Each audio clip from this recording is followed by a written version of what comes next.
हाँ, तो देखो दोस्तों, यहाँ पर लिखा है हिंदी में कुछ शब्द ऐसे भी पाए जाते हैं जो दो भिन्न भाषाओं के शब्दों के मेल से बने होते हैं।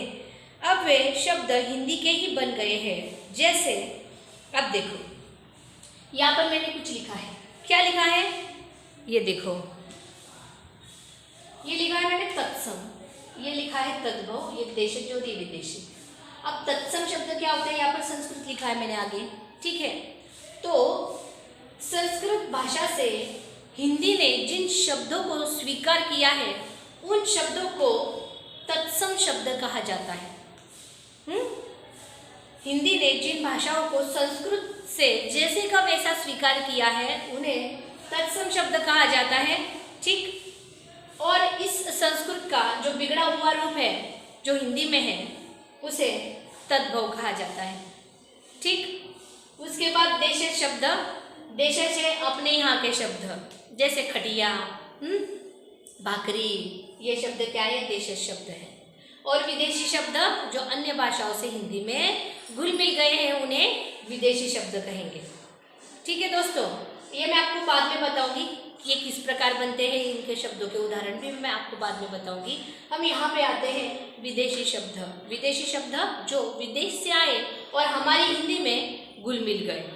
तो ये शब्द कैसे हैं? हिंदी संस्कृत से वर्षगांठ और माघ पत्र यह शब्द, हिंदी अरबी फारसी से थानेदार किताबघर, अंग्रेजी संस्कृत से रेल यात्री रेडियो तरंग, अरबी फारसी और अंग्रेजी से हमने कौन कौन से शब्द लिए हैं? बीमा पॉलिसी आदि शब्द। इन शब्दों से हिंदी का भी संसार समृद्ध हुआ है। हमने क्या किया है? इन शब्दों को सहर्ष स्वीकार कर लिया है और जिससे क्या हुआ है? हमारा शब्दकोश जो है वह विपुल मात्रा में विशाल हो चुका है। कुछ शब्द अपनी माँ के इतने लाडले होते हैं कि वे अपनी मातृभाषा को छोड़कर औरों के साथ जाते ही नहीं। जैसे द्रविड़ परिवार के शब्द, वे दूसरे भाषा के शब्दों से घुलते मिलते नहीं। कुछ शब्द बड़े बिंदास होते हैं, वे किसी भी भाषा में जाकर अपने लिए जगह बना ही लेते हैं। जैसे बिंदास का अर्थ क्या हुआ? आपके जैसे, आप भी बिंदास हो ना, उसी प्रकार कुछ शब्द भी बिंदास होते हैं, कहीं भी जाते हैं और सबसे घुल मिल जाते हैं। शब्दों के इस प्रकार बाहर जाने और अन्य अनेक भाषाओं के शब्दों के आने से हमारी भाषा समृद्ध होती है। विशेषतः वे शब्द जिनके लिए हमारे पास प्रतिशब्द नहीं होते, प्रतिशब्द मतलब समानार्थी शब्द नहीं होते, पर्यायवाची शब्द नहीं होते, उनके लिए ऐसे हजारों शब्द जो अंग्रेजी, पुर्तगाली, अरबी, फारसी से आए हैं उन्हें आने दीजिए, उन्हें आने दीजिए। जैसे rail, brush, pencil, radio, car, scooter, station आदि शब्द। दोस्तों, मोबाइल के लिए शुद्ध हिंदी का शब्द पता है आपको? मोबाइल के लिए शुद्ध हिंदी में घुमंतु यह शब्द इस्तेमाल किया जाता है, ठीक है। इंटरनेट के लिए अंतर्जाल यह शब्द इस्तेमाल किया जाता है। क्या आपको पता है? और इन शब्दों का आम इस्तेमाल भी नहीं करते, ये एकमेव होते हैं, ये अकेले होते हैं और इनका ज़्यादा प्रचार प्रसार भी नहीं हुआ है। तो हम क्या करते हैं? हमारी सुविधा के लिए, और वैसे ही हम हिंदी भाषी जो लोग हैं उनका स्वभाव भी मिलनसार होता है, हम क्या करते हैं? दूसरी भाषाओं के शब्दों को भी सहर्ष स्वीकार कर लेते हैं और उन्हें अपना बना लेते हैं। हम हमेशा मोबाइल ही कहेंगे, हम इंटरनेट ही कहेंगे, हम ना घुमंतु कहेंगे ना अंतर्जाल कहेंगे, ठीक है। परंतु जिन शब्दों के लिए हमारे पास सुंदर शब्द है उनके लिए अन्य भाषाओं के शब्दों का उपयोग नहीं होना चाहिए। लेखक क्या कह रहे हैं? ये हमारे पास जो सुंदर शब्द हैं उनके लिए तो आप विदेश भाषाओं का प्रयोग मत करो। जैसे हमारे पास माँ के लिए, पिता के लिए सुंदर शब्द है, फिर भी हम मम्मी डैडी कहते हैं। बहुत सारे बच्चे मॉम, पॉप्स क्या क्या कहते हैं। देखो यहाँ पर क्या लिखा है, जैसे माई, अम्मा, बाबा, अक्का, अन्ना, दादा, बापू आदि शब्द कैसे हैं? हमारे अपने हैं।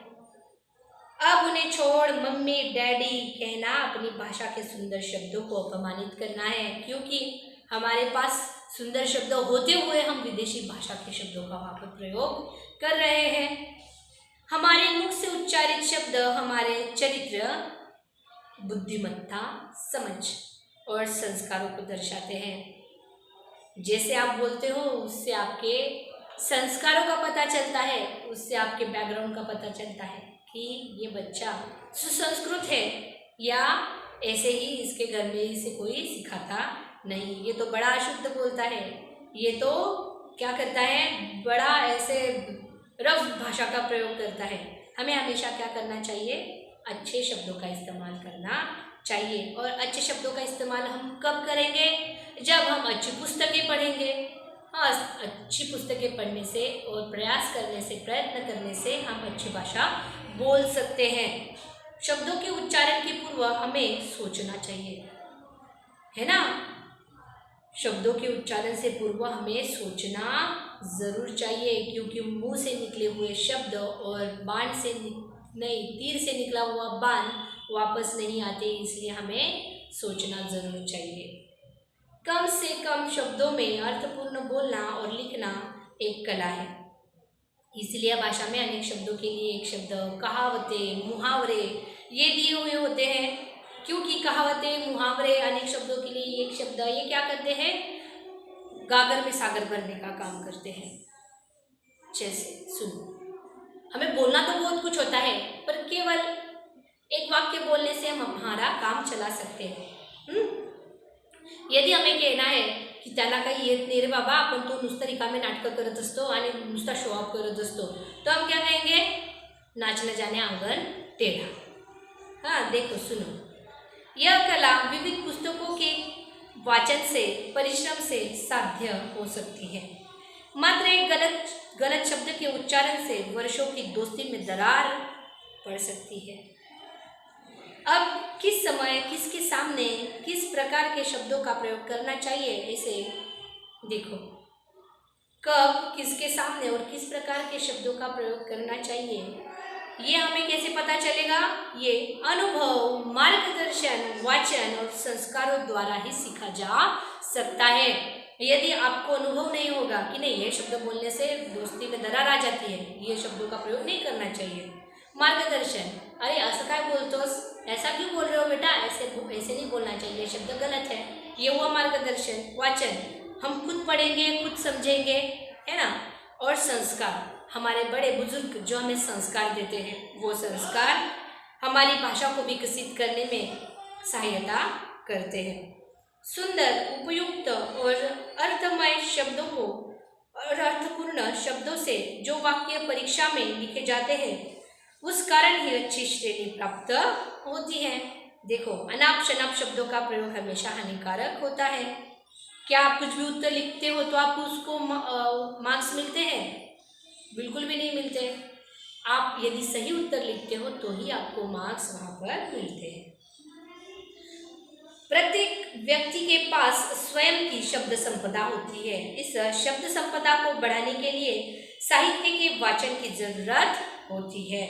शब्दों के विभिन्न अर्थों को जानने के लिए शब्दकोश की भी जरूरत होती है। शब्दकोश का एक पन्ना रोज एकाग्रता से पढ़ोगे तो शब्द संपदा की शक्ति का पता चल जाएगा।